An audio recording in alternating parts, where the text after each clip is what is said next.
Good morning and greetings from Northumberland on this rather cold morning, this cold January morning, the 12th of January. Greetings in this Epiphany season to you. Our reading from St. Mark's Gospel today tells of the man with leprosy who was cured by Jesus and who then went on to proclaim what Jesus had done for him with such power. We also celebrate today two saints, and they happen to be two Northumbrian saints.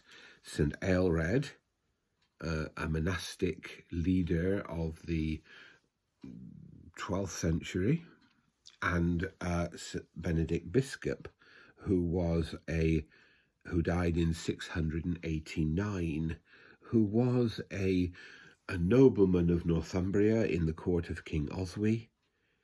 And at 25, he withdrew into a religious life.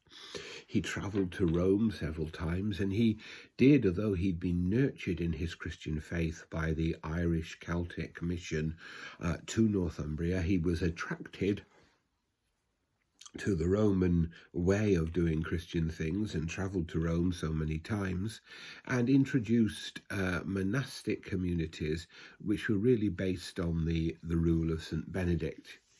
He's also credited with making stone such a popular building material for churches. His church at Monkwearmouth Jarrow is a stone building, rather like St. Shed's building in East Anglia. This is a move towards building churches as permanent witnesses. And there was a great move towards monastic learning. The community at Monkwearmouth Jarrow was said to be 600 people at one time, and it established greater and other houses. This was a man of immense stature, supporting Theodore, Archbishop of Canterbury, and helping him to bring the church into line with continental European practices. And whatever we think about that, and whatever we think about the Whitby settlement, whether things should have coexisted in a different way, he played his part in the witness of the church, as did Aelred, another Northumbrian from Hexham, who we'll talk about on another occasion.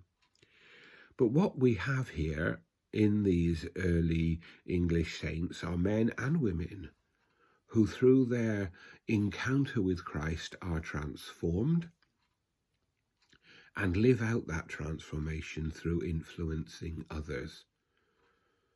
Benedict Biscop influenced the Venerable Bede, who gave to us our history of the English church and people. These are key figures in the development of our faith in this country. And so we pray for the church in this country, a church that sometimes has divisions of opinions, the church that sometimes has to learn, however painful it is, to coexist with different views. And that is as true today as it was in those days of the 7th century. And we pray that this church may flourish so that, like Benedict, like Aelred, 300 years later, 400 years later, we can proclaim the gospel to the people around us. We do it so that Christ's church may grow and serve the people of our land. So we give thanks for these faithful witnesses. And we pray for our world, for our country, for its needs, for its problems. And we pray for Ukraine and Iran and Afghanistan. But above all, that in the darkness of our world, the light of Christ may shine. May God bless us all.